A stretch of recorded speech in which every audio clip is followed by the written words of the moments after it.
time I ain't gonna run away. И сегодня я покажу, как делать корабли. 금방 또 사랑에 빠져. Кораблик у меня получился далеко не с первого раза.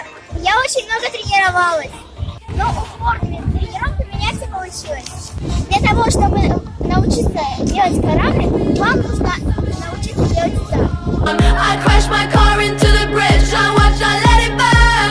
I threw your stuff into a bag. Просто еду на задних колесах. Для этого попросите кого-нибудь вас держать или держитесь за что-то. Но не бойтесь, это вообще не страшно. И после этого вы можете делать кораблик. Для начала лучше делать практически на месте.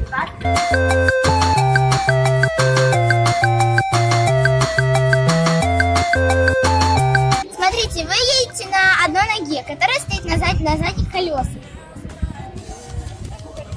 А потом подстраивается вторая, и выходит кораблик.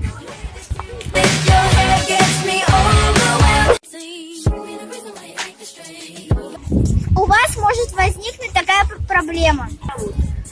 То есть вы едете на одной ноге, а вторую боитесь подставить. Ничего не бойтесь. Просто для начала держитесь за что-то, и все будет хорошо. Набираем 15 лайков и выходим на видео. И с вами была я, Юна Нура. Подписывайтесь на мой канал и ставьте пальчики вверх.